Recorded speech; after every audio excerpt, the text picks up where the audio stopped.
Здравейте, аз съм Ели, а това е холивудски английски серии. Поредицата, в която учим английски с любими филми и култови реплики.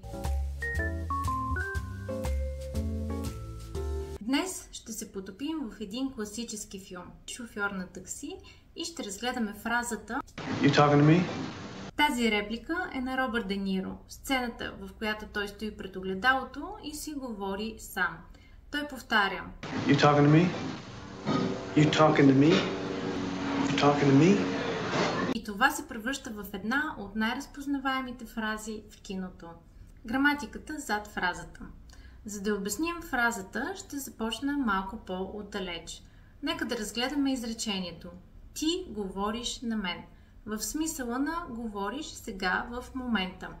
На английски това изречение ще звучи You are talking to me. Имаме сегашно продължително време, с което изразяваме точно това.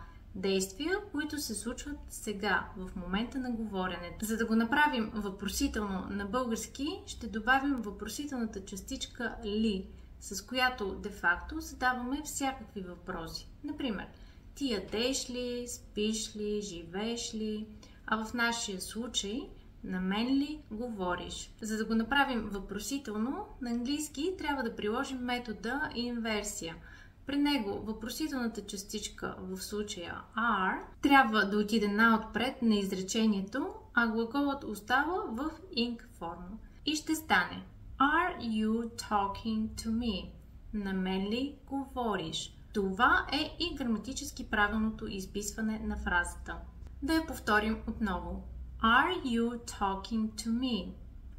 Are you talking to me?